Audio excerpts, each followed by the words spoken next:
भीड़ में 140 करोड़ की आबादी वाले देश में आप कामयाब बनेंगे बिना मांगे हुए, बिना झपटते हुए? फ्रेंड्स, मांगने का क्या मतलब है? मांगने का मतलब यह है कि आपको पता होना चाहिए आपके जीवन का लक्ष्य क्या है। Yes sir. मैं आज आपको जीवन के 2-4 कुछ इंपॉर्टेंट फार्मूला के बारे में बात करना चाहता हूं। सबसे पहला सवाल मेरा आप सभी लोगों से होगा कि आपके जीवन का लक्ष्य क्या है? क्या आपको मालूम है लक्ष्य है या नहीं भी है? लक्ष्य का होना क्यों जरूरी है? और अगर लक्ष्य है, गोल, अभी कई ऐसे लोग होंगे, हमारे कई नए साथी हैं जो पहली बार आए हैं प्रोग्राम में। दोस्तों, मैं दिल से सभी लोगों को बोलना चाहता हूं, पहली बार जब इस तरह की मीटिंग में पहली बार मैं आया था, 24 सालों से ड्यूसॉफ्ट में हूं। 24 साल के पहले जब मैं ड्यूसॉफ्ट में नहीं था और पहली बार जब इस तरह की मीटिंग में आया था, तो दिमाग में क्या सोच के आया था मालूम? फिर आज कोई माथा खाएगा, यही सोच के आया था, एकदम नेगेटिव सोच के आया था। फिर कोई आज दिमाग खराब करेगा, फिर आज कोई पगलाएगा। लेकिन 1 घंटे का प्रोग्राम और मुझे जीवन में पहली बार महसूस हुआ कि भाई माथा तो नहीं खाया, पगलाया भी नहीं, बल्कि उल्टा कुछ अच्छे जीवन के कुछ अच्छे सलाह देकर गया है, जीवन की कुछ महत्वपूर्ण जानकारियां देकर गया है। सामने वाला यह बताकर गया है कि आप कामयाब कैसे बनेंगे। It's an good news. Yes sir. अगर कोई व्यक्ति इस धरती पे नहीं है जो कामयाब होना नहीं चाहता, कोई ऐसा व्यक्ति नहीं है, लड़का हो, लड़की हो, मर्द हो, औरत हो, पुरुष हो, महिला हो, जो गरीब रहना चाहता है, जो गरीब की जंजीरों में बंधा रहना चाहता है, कोई ऐसा नहीं होगा। क्या मैं सही हूं? Yes sir. हमारी इस हॉल में बैठे हुए जितने भाई बहन हैं, कोई ऐसी भाई बहन नहीं होगी जो अपने माँ और पिताजी के सपनों को पूरा नहीं करना चाहते होंगे।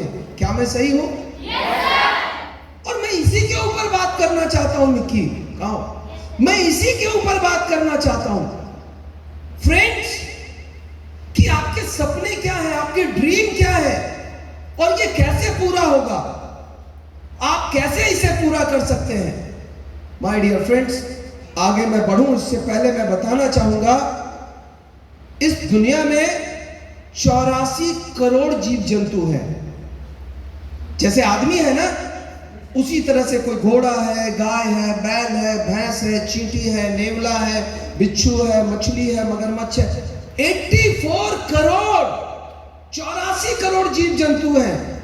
इतना बड़ा संसार, और आदमी 140 करोड़, सिर्फ इंडिया का बता रहा हूं, पूरी दुनिया का देखेंगे तो 750 करोड़। कंपटीशन तगड़ा है दोस्त, कंपटीशन तगड़ा है अर्चना। 750 करोड़ की आबादी दुनिया का, भारत की आबादी 140 करोड़।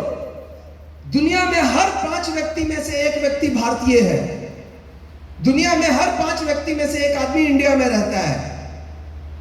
लेकिन इसके बावजूद मैं कहता हूं, चाहे लाख कंपटीशन हो, चाहे लाख परेशानियां हो, चाहे लाख मुश्किलें हो, अगर हौसले बुलंद हो तो दुनिया के हर सपने पूरे किए जा सकते हैं और सारे सपनों को सच में कन्वर्ट किया जा सकता है। लेकिन अगर हौसले बुलंद हो तो अधूरे भरोसे के साथ और अधूरे विश्वास के साथ एक चींटी भी नहीं मारा जा सकता है। एक चींटी को भी मारने के लिए मन बनाना पड़ता है, राइट? तो इसको तो बेटा बहुत देर से काट रहा था। अच्छा बात।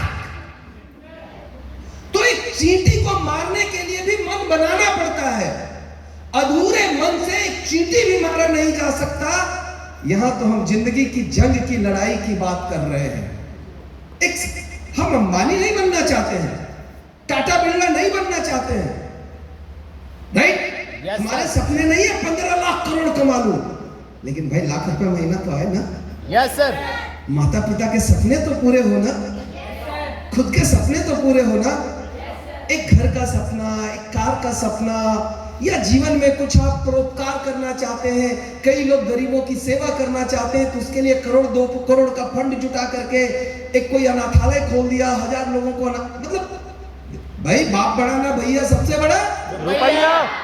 पैसा आता है ना जेब में तो बुद्धि आता है, और पैसा नहीं आता है ना तो बुद्धि नहीं आता। अभी मैं अनाथालय की बात कर रहा हूँ, आप कहेंगे सर पेट में अनाज नहीं है, खाने को पैसा नहीं, आप अनाथालय का बात कर रहे हैं, मजाक कीजिएगा। तो पॉइंट क्या निकल के आ रहा है कि फ्रेंड्स, मैं अंबानी अडानी बनने की बात नहीं कर रहा हूं कि मुझे लाखों करोड़ चाहिए, नहीं, लेकिन जीवन में समृद्धि तो होनी चाहिए ना। जीवन में छोटे बड़े सपने, अपने सपनों को तो कम से कम पूरे करने चाहिए ना। घर परिवार में कहते हैं माता पिता का दर्जा भगवान से भी ऊपर होता है। इस दुनिया में भगवान को हम लोगों ने नहीं देखा है, अल्लाह को नहीं देखा हम लोगों ने, ईश्वर को नहीं देखा है साक्षात, लेकिन माता पिता को देखा है कि नहीं देखा है? Yes sir. और माता पिता ईश्वर से भी बढ़कर है, भगवान से भी बढ़कर है। और सोचिए, हम कुछ ना सोचे, इतना तो सोच सकते हैं ना कि ये माँ बाप हमारे लिए कितनी तप की है, कितनी तपस्या की है, अपना पेट काट करके हमें पाला, पढ़ाया लिखाया, बड़ा किया। क्या मेरा कोई फर्ज नहीं है? क्या मैं उनके बुढ़ापे का सहारा बनूं? उनके जीवन के जो कुछ छोटे बड़े सपने हैं उनको मैं पूरा करूं? याद रखिए, दुनिया में बाकी लोग आपसे जलनशीलता कर सकते हैं, आपका भाई, आपका बहन, आपका पड़ोसी, आपका रिश्तेदार, आपका बाकी लोग ईर्ष्या की भावना रख सकते हैं, जलनशीलता रख सकते हैं, पर माता पिता आपसे कभी जलनशीलता नहीं रखेंगे, और आपके हर सक्सेस में, आपकी हर सफलता में उनको सबसे ज्यादा खुशी होगी। एक बड़ी अच्छी लाइन है कि दोस्त, जब आप छोटी सी कोई सफलता अर्जित करते हैं, आप माता पिता स्कूल भेजते हैं ना आपको, आप जब जाते हैं और क्लास में टॉप कर जाते हैं, सबसे ज्यादा इस दुनिया में किसको खुशी होता है? आपके माता पिता को। और इसी पे मैं कहता हूं, हो सकता है उनकी छाती 36 इंच का हो, लेकिन उस समय कोई महसूस करे ना तो उनका छाती 56 इंच का हो जाता है। कोई बच्चा 10 साल का बच्चा ड्यू शॉप उसके माता पिता ज्वाइन किए, और वो बच्चा ड्यू शॉप से अंग्रेजी की पढ़ाई सीख रहा है। स्कूल में 2 अक्टूबर के दिन एक कंपटीशन हुआ, और कंपटीशन में वो बच्चा मंच पर जाकर गांधी जी के बारे में सिर्फ 5 लाइन बोलता है, अंग्रेजी में सिर्फ 5 लाइन। और पूरे स्कूल में जो विद्यार्थी हैं, एनुअल डे के ऊपर सारे गार्जियंस वहां नीचे बैठे हुए होते हैं और बच्चे स्टेज पर परफॉर्म कर रहे होते हैं। जिसका बेटा या बेटी मंच पे जाके बोल रहा होता है ना अंग्रेजी में, तो बगल वाला को कहनी मारता है, देख ना मेरा बेटा है, मेरी बेटी है, यस सर, मेरी बेटी है, यस और नो? Yes sir. क्योंकि उनको बहुत ही खुशी महसूस होती है।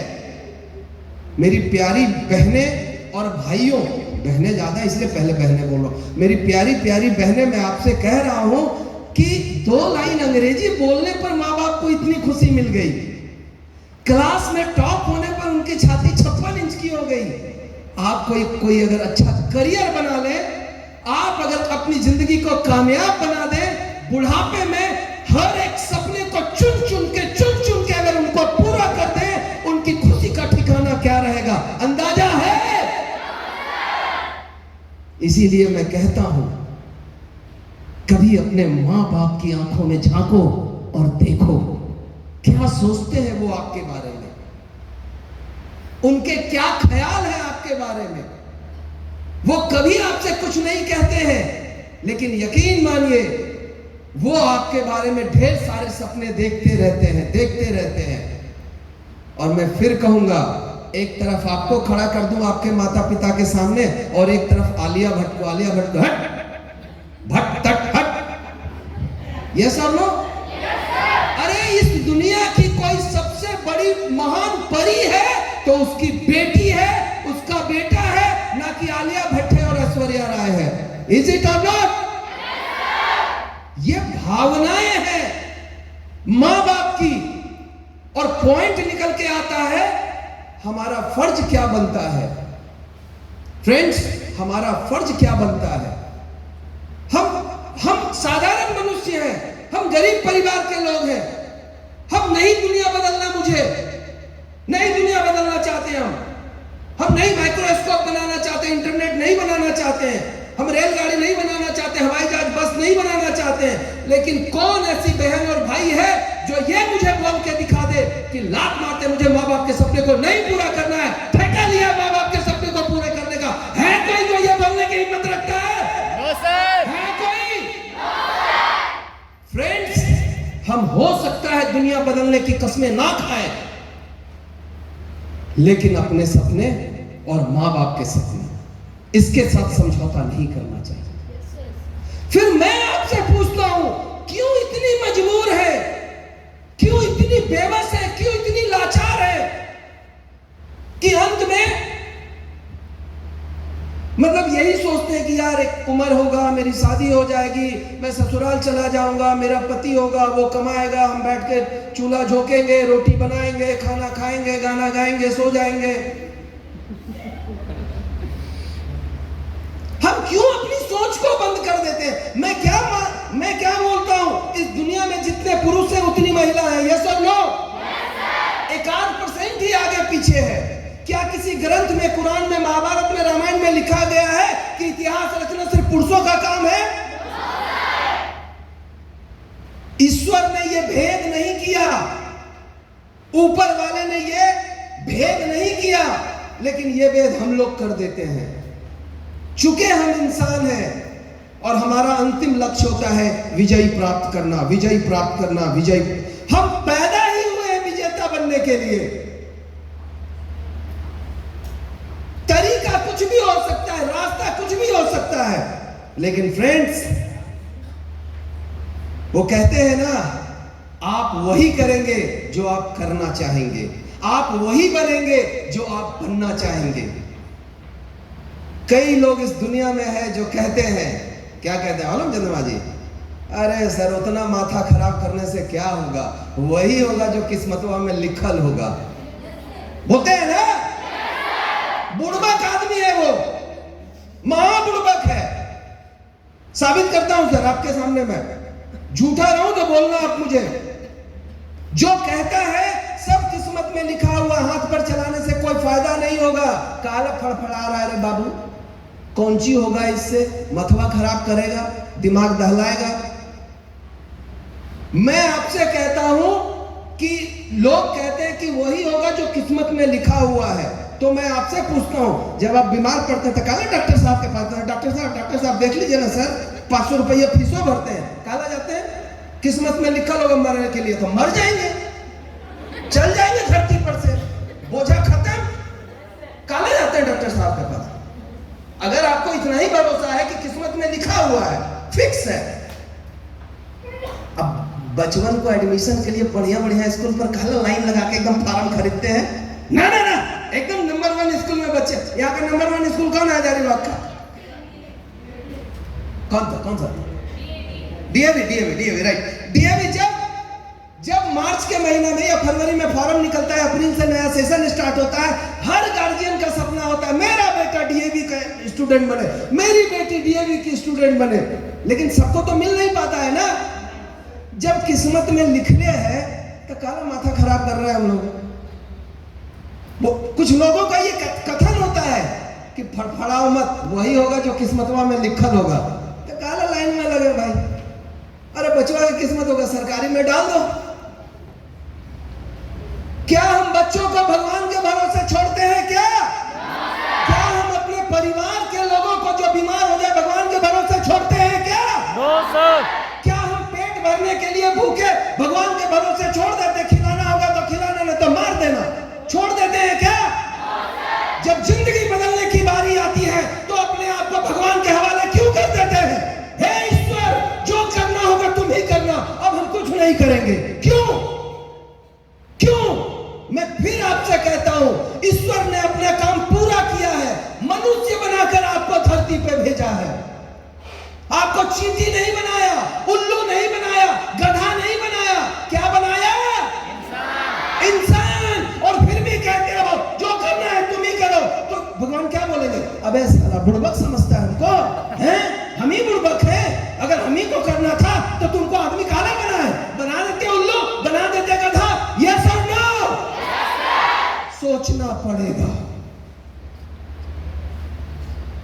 सोचना पड़ेगा माय डियर फ्रेंड्स। बड़ी बेसकीमती है ये लाइफ इज सो प्रीसियस। जीवन बेहद महत्वपूर्ण है, इसकी कोई मोल नहीं है। सोचिए महात्मा गांधी कब पैदा हुए? 2 अक्टूबर 1869। मरे कब? 30 जनवरी 1948। लेकिन एक लाइन हम सभी लोग जानते हैं, जब तक सूरज चांद रहेगा गांधी बाबा तेरा नाम रहेगा। यस और नो? सोचना पड़ेगा फ्रेंड्स। हम इंसान के रूप में धरती पर आए हैं, यह हमारी सबसे बड़ी ताकत है। हर व्यक्ति के पास भगवान ने 84 करोड़ जीव जंतुओं में सिर्फ आदमियों को यह अधिकार दिया है। कौन सा अधिकार? ध्यान से समझिएगा कि सिर्फ इंसान सपने देख सकता है और वो सपनों को भी पूरे कर सकता है। सिर्फ आदमी है। यह काम और किसी को अधिकार नहीं दिया है। यह अधिकार सिर्फ हम जैसे इंसानों को मिला है। और इसके बावजूद अगर हम अपना कर्म, अपने थॉट प्रोसेस को अगर नहीं प्रोसीड करेंगे तो दुनिया में आपके लिए सोचने वाला कोई नहीं है। अगर आप खुद के बारे में नहीं सोच सकते तो दूसरा कोई भी आपके बारे में सोचने वाला नहीं है। कई बार हम लोग सोचते हैं ना, हाँ लोग कौन सी कहेगा, अरे लोग कुछ नहीं कहेगा, टाइम है लोग के पास। बुड़बक वाला बात करता है, कौन कहेगा, अरे बुड़बक टाइप का दिख रहा है, किसी को फुर्सत है? अगला लाइन कहेगा, बड़ी गाली देगा हमको, लोग लिपस्टिक मार कर निकल जाते हैं। बहुत गाली देगा। अरे कोई नहीं देखने वाला इस दुनिया में। याद रखिए, आपको अपना पीठ खुद थपथपाना पड़ेगा, आपको अपनी शाबाशी देना पड़ेगा खुद से, नहीं तो बाकी लोग आपका टांग खींचने के लिए तैयार हैं, आपको लज्जित करने के लिए तैयार हैं, आपको भला बुरा कहने के लिए तैयार है, मां बाप को छोड़कर। इसीलिए आपको अपना एप्रिसिएशन खुद करना पड़ेगा, अपना पीठ खुद ठोकना पड़ेगा। माय डियर फ्रेंड्स, मैं हजारीबाग के इस मंच से आप सभी लोगों से यह आह्वान करना चाहता हूं, लाइफ इज वेरी इंपॉर्टेंट। जिंदगी बहुत ही बेसकीमती है, लेकिन हम इस बेसकीमती को, जिंदगी को, मतलब इस दुनिया में आते हैं और हम मर भी जाते हैं और दुनिया को किसी को पता भी नहीं चलता है। गुमनाम जिंदगी की तरह धरती पर आते हैं और उसी गुमनाम जिंदगी की तरह वापस चले जाते हैं। क्या ये इंसान होने का लक्ष्य है? कदापि नहीं माय डियर फ्रेंड्स, कदापि नहीं, ये बिल्कुल भी नहीं है। और मैं फिर बोलता हूं, आदमी के पास सबसे जो ताकतवर चीज है वो है उसका ब्रेन। ब्रेन ही आदमी को पूरी दुनिया में बाकी प्राणियों के मुकाबले इसको ताकतवर बनाता है। ब्रेन, ये और किसी के पास जो ड्रीम देख ले और वो कर ले नहीं है, ये इस तरह की चीजें। लेकिन हम ब्रेन का कितना इस्तेमाल करते हैं? हम ब्रेन का, मेरे एक सीनियर थे, कहा करते थे कि हम शरीर को चमकाने के लिए साबुन, शैम्पू, बॉडी वॉश ये सब लगाते हैं। हेल्दी रहने के लिए काजू, किशमिश, बादाम, अखरोट सब इस्तेमाल करते हैं। लेकिन दिमाग को पॉजिटिविटी के लिए हम कौन सा काम करते हैं? हम जिस समाज में रहते हैं 100 में से 99 आदमी ये बोलने के लिए तैयार है, थोड़ा से होगा रे, कल पल्ला रहा है, घरे जाके रोटी बेलो ना। 100 में से 99 आदमी आपका टांग खींचने के लिए तैयार है। शायद ही एक व्यक्ति हो जो आपको अप्रिशिएट करे। मुझे आपसे मिलकर बड़ी खुशी हुई कि आपके अंदर कुछ सपने हैं और आप अपने सपनों के लिए फाइट कर रहे हैं। ऐसा शब्द बोलने वाले समाज में कितने लोग होते हैं? गिने चुने। माय डियर फ्रेंड्स, आपका टांग खींचने वाले सारे लोग मिल जाएंगे। हम ऐसी सोसाइटी में हैं, हम ऐसे समाज में हैं, आपको अप्रिशिएट करने वाले मुश्किल से कोई मिलेगा। इसीलिए मैं कहता हूं, ये कंपटीशन वाली दुनिया है, यहां आपके बारे में खुद सोचना पड़ेगा, दूसरा कोई नहीं सोचेगा। आपको खुद सोचना पड़ेगा, आपको निर्धारित करना पड़ेगा आपके जीवन का लक्ष्य क्या है, इस धरती पे आने का आपका पर्पस क्या है। और मेरे हिसाब से लक्ष्य क्या होना चाहिए, जो आपको खुशी दे। सफलता किसे कहते हैं, जो चीजें आपको खुशी दे वो प्राप्त कर ले, यही सफलता है। What is success? घर खरीदना सक्सेस नहीं है, गाड़ी खरीदना सक्सेस नहीं है। सफलता का सिंपल फॉर्मूला है, अगर पिताजी को एक नया धोती और कुर्ता दे करके आपको करोड़ों की खुशी मिलती है तो ये आपकी सफलता है। Yes sir. अगर माता जी को एक नई साड़ी दे करके और मां गर्व महसूस करे तो ये आपकी सफलता है। आपके पैसे से, अपने पैसे से, आप अपने पैसे से अगर उनको ये गिफ्ट कर पाए तो शायद ये आपकी सफलता है। सफलता का मतलब होता है जो चीजें आपको अनलिमिटेड खुशियां दे, हैप्पीनेस दे, वही सक्सेस है। That is called success. May be किसी का ड्रीम, किसी की हैप्पीनेस घर से भी हो सकता है, किसी का कार खरीदने से भी हो सकता है, किसी का करोड़ों बैंक बैलेंस बनाने से हो सकता है, किसी का हैप्पीनेस कोई अनाथालय खोलने से भी हो सकता है, किसी का हैप्पीनेस अच्छा ड्रेस पहनना, सूट पहनना, कपड़ा पहनना और 10 लाख रुपया का सोना जेवर पहनना, ये हो सकता है happiness. Person to person vary करता है। इसीलिए मैं बोलता हूं फ्रेंड्स, पहचानो अपने आप को। कॉमेडी शो में एक क्वेश्चन आता था ना, पहचान कौन, सुनील पाल वाला, याद है? तो आपको खुद पहचानना पड़ेगा अपने आप को कि मैं कौन हूं और मेरा लक्ष्य क्या है, क्योंकि आपके बारे में दूसरा कोई नहीं सोचेगा अगर आप सोचने के लिए तैयार नहीं है। कहते हैं जो अपनी मदद स्वयं करता है भगवान भी उसी को मदद करते हैं, भगवान उसी को मदद करते हैं जो अपनी मदद स्वयं करता है। तो आपको अगर इफ यू थिंक, अगर ये बातें आपको समझ में आ रही है कि इंसान के रूप में जन्म लेना इस धरती पर एक संजोग नहीं है, बल्कि ये ईश्वर के द्वारा एक प्लान योजना है, एक योजना के तहत उन्होंने आदमी बनाकर इस धरती पर भेजा है।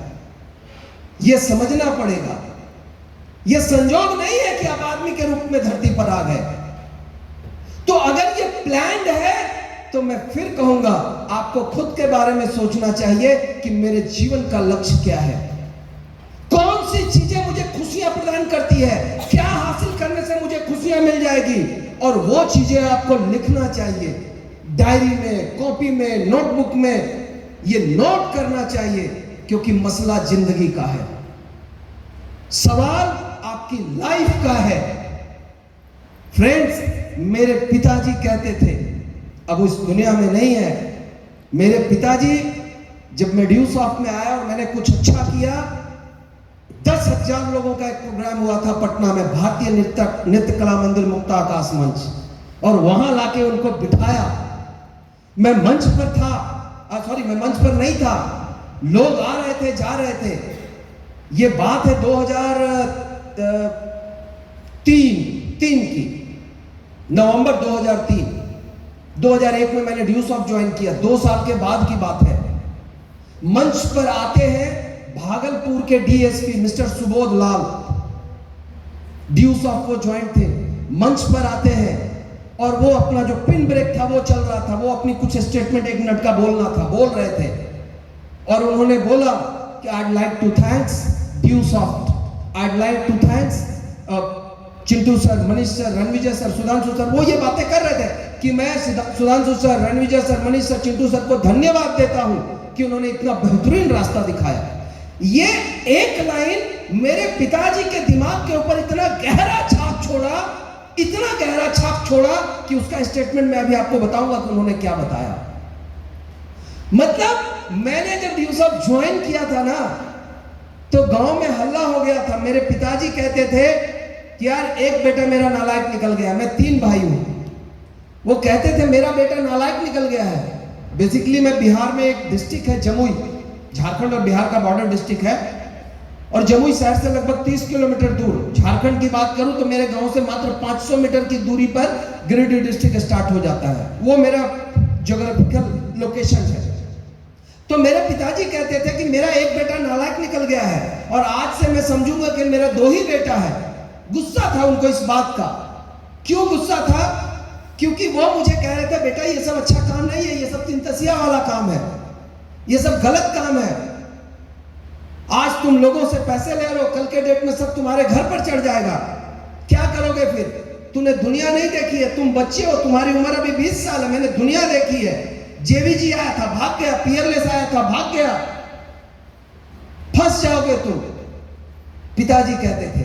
लेकिन जब वो भारतीय नृत्य कला मंदिर मुक्ताकाश मंच में जब वो बैठे और वहां पर उन्होंने एक लाइन उसी हॉल में जब प्रोग्राम खत्म हुआ, उनको जब लेकर के जा रहा था कि चलिए पिताजी चलते हैं अपना घर फ्लैट जहां था डेरा पटना में, चलते हैं, तो वो वहीं रुक गए और वहीं पे उन्होंने बड़ी लंबी चौड़ी दृष्टांत हुई थी, पर सिंपली बात कर रहा हूं। वहां पर कहा था कि बेटा तुम इस खानदान के चश्मो चिराग है, मैंने तुम पर शक किया, मेरे खानदान में जो सैकड़ों सालों में किसी ने नहीं किया वो तूने कर दिखाया, और मैंने तुम्हारे बारे में भला बुरा कहा, मुझे माफ कर देना, मुझे क्षमा कर देना। और मैं आपको बताऊं, जब उन्होंने ये कहा मैंने उनके चरण स्पर्श किए, जब उन्होंने ये बातें कही मैंने उनका चरण स्पर्श किया।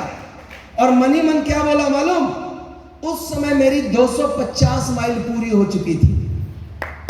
उस समय 250 माइल मतलब पैसे के रूप में बोलूं, उस समय तक मैं 75 लाख रुपए कमा चुका था। जब पिताजी ने ये लाइन कही, उनका पैर छुआ, चरण स्पर्श किया, तिलक किया उनके धूल से, और मनी मन कहा है दुनिया वालों, अब तक मेरे बाप का आशीर्वाद मेरे साथ नहीं था, तब मैंने ये किया है, अब देख मैं क्या कोहराम मचाने वाला हूं, और नतीजा बताता हूं। अगला 3 साल और 500 माइल पूरे हुए और मैं अगले 5 साल के बाद ड्यू सॉफ्ट में करोड़पति बन गया था। माय डियर, तो ये एक मैं दृष्टांत बता रहा था, ये एक मैं वाक्य बता रहा था। मैं पैसे बताकर आपको मोटिवेट नहीं करना चाहता हूं कि मैंने पैसे कमाए तुम भी कमा लो, नो, ये गलत तरीका। हाँ, इतना जरूर कहूंगा, ड्यू सॉफ्ट में इतने पैसे हैं ना, शायद धरती में कोई ऐसा सिस्टम नहीं होगा जो इतने पैसे दे सकती है। मतलब 10,500, 10,500, 11,000 से स्टार्ट कर करके और आप महीने के 8 लाख रुपए कमा सकते हैं। जनरली मार्केट की बात करूं, 8 लाख रुपए कमाने के लिए 10 करोड़ की पूंजी चाहिए। इस मंच से खुले तौर पर बोलता हूं, यहां से नवादा ज्यादा दूर नहीं है, यस और नो? नवादा में हीरो का जो शोरूम है वो मेरे साड़ू भाई का है, मुरारी एंड कृष्णा। नवादा में जो हीरो का शोरूम है वो मेरे अपने सगे साड़ू भाई का है। एक दिन वो मेरे घर पर आए हुए थे, 2 साल पुरानी बात है, और उन्होंने मुझसे पूछा रणविजय जी धंधा पानी कैसा चल रहा है? मैंने कहा भैया एकदम फर्स्ट क्लास, 1 नंबर, फैंटास्टिक।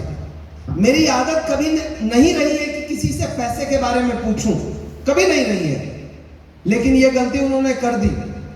बोला तो कितनी कमाई हो जाती है अभी? जब उन्होंने पूछ डाला तो मैंने बताया, फिर ऑलमोस्ट महीने के 8 लाख रुपए। जब उन्होंने पूछा, कहा तो मेरा भी तो कोई फर्ज बनता है ना, कर्जा उतार देना चाहिए, कर्जा नहीं रखना चाहिए। मैंने कहा भैया अपना बताइए कुछ अपने बारे में, और आपका शोरूम का क्या हाल चाल है? बोले ठीक है, चल रहा है सारा चीज। तो पहला मैंने ये कमाई नहीं पूछा, पहला मैंने पूछा कि भैया टोटल इन्वेस्टमेंट कितना लगा था?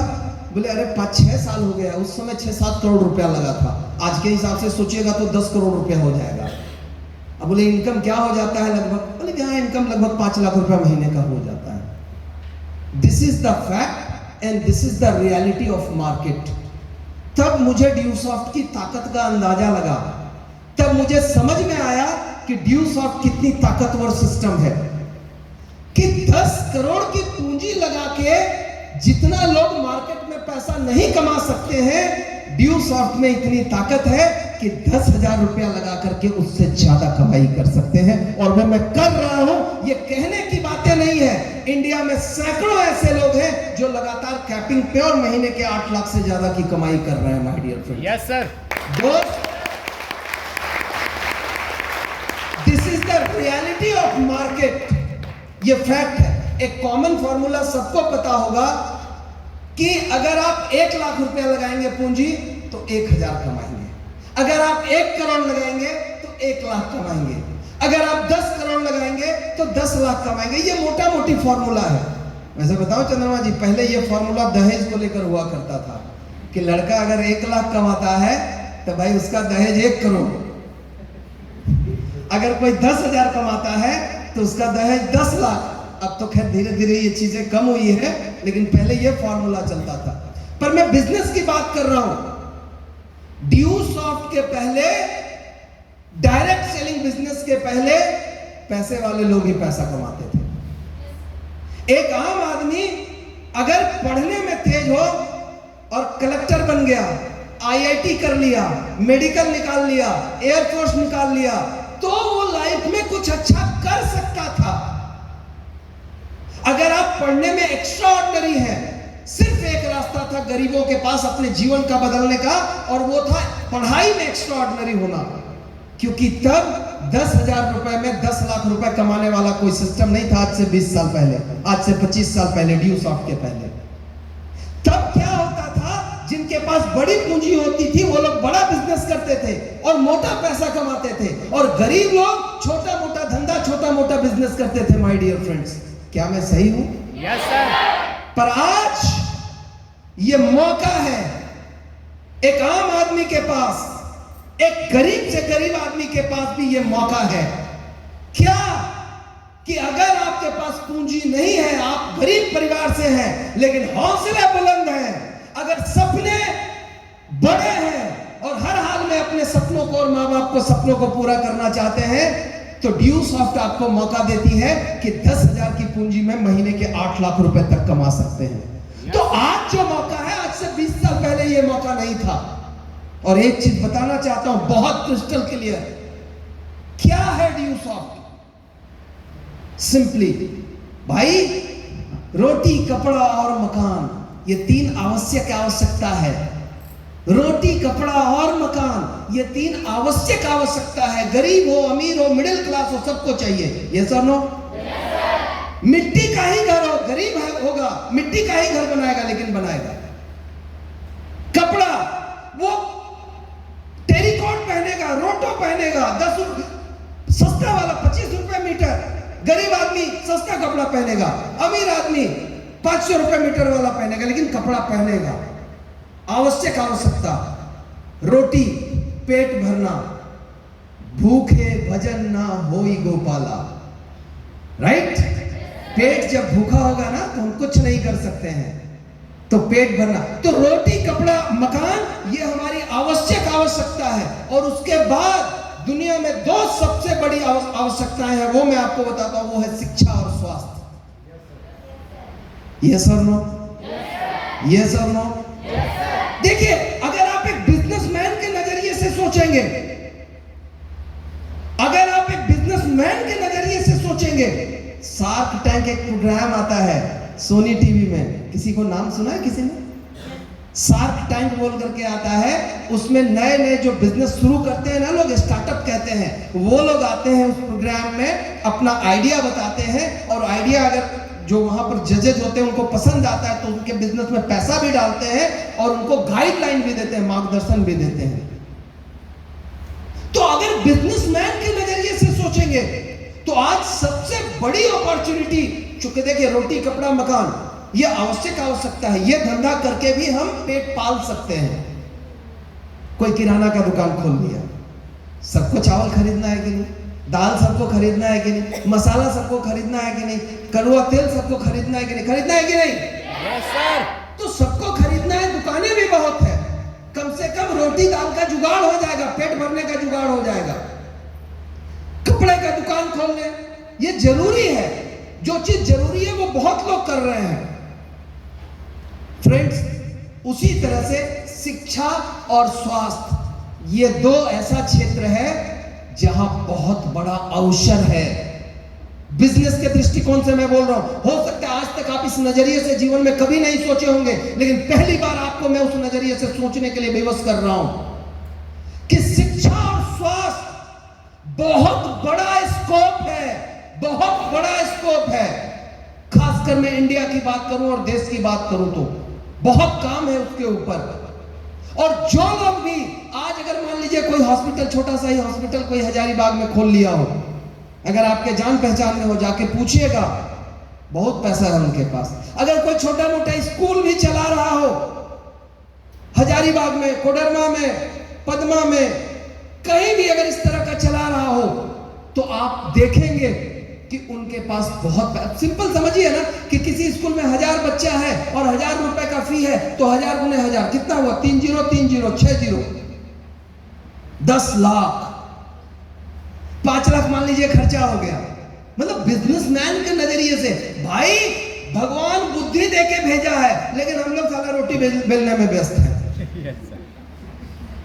भगवान बुद्धि देके भेजा है, हम क्यों ना बुद्धि का इस्तेमाल करें, हम क्यों ना उस दिमाग का इस्तेमाल करें।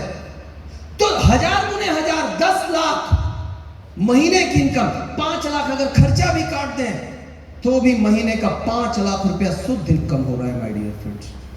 शिक्षा और स्वास्थ्य बहुत बड़ी अपॉर्चुनिटी है, और ड्यूज ऑफ की बात करूं तो शुद्ध रूप से सिर्फ शिक्षा दे रही है, सिर्फ एजुकेशन दे रही है, ओनली एजुकेशन। और एक बात बताऊं, हमारे समाज में स्कूल, कॉलेज, कोचिंग इंस्टीट्यूट, संस्थान, ये सभी लोग एकेडमिक एजुकेशन देते हैं। वो गणित पढ़ाते हैं, साइंस पढ़ाते हैं, एसएसटी पढ़ाते हैं, हिंदी पढ़ाते हैं, इंग्लिश पढ़ाते हैं, वो ये चीजें पढ़ाते हैं, पर ड्यूज ऑफ वो नहीं पढ़ाती है। इनका किसी से कोई कंपटीशन नहीं है। इंडिया में मुश्किल से कोई ऐसा प्लेटफॉर्म नहीं है जो पूरे इंडिया लेवल पर इस तरह का एजुकेशन, नॉन एकेडमिक एजुकेशन देती है। तो किसको कहते हैं नॉन एकेडमिक एजुकेशन? एकेडमिक मतलब क्लास 1, क्लास 2, क्लास 3, क्लास 4, इसको एकेडमिक एजुकेशन कहते हैं। नॉन एकेडमिक जो आपकी पर्सनालिटी को डेवलप करे, जो आपके व्यक्तित्व को विकसित करे, जो आपके अंदर वैल्यू को ऐड करे। जब कोई कलेक्टर का परीक्षा पास करता है, यूपीएससी, बीपीएससी, जेपीएससी, जब वो पीटी मेंस पास करता है तब उसकी क्या होती है?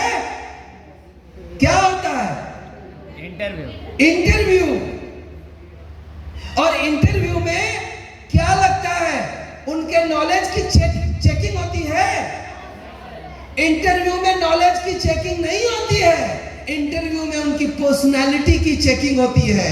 बंदा बोलता कैसे है, चलता कैसे है, वो कोई सिचुएशन, कोई उसको प्रॉब्लम वाला सिचुएशन दे दे तो हैंडल कैसे करता है, बातें कैसे करता है। वो सिर्फ ये मकसद होता है चेक करना। फ्रेंड्स, जितना जरूरी हमारे लिए एकेडमिक एजुकेशन है, उतना ही महत्व हमारे लिए जीवन में नॉन एकेडमिक एजुकेशन का होता है, जो इंटरव्यू में काम आता है, जो दैनिक जीवन में काम आता है। मैं आप ही लोगों से पूछता हूं, हजारीबाग में किसी दुकान में जाएंगे, बहुत गरीब परिवार से हम हैं, और कहेंगे भैया हमको नौकरी दे दीजिए, खाने का दिक्कत है, 5,000 दीजिएगा। मालिक कुछ पूछेगा हमसे कि रख लेगा? पूछेगा ना? क्या पूछेगा? तुम क्या कर सकते हो? हमारे दुकान में जो सामान है उसको बेच पाओगे?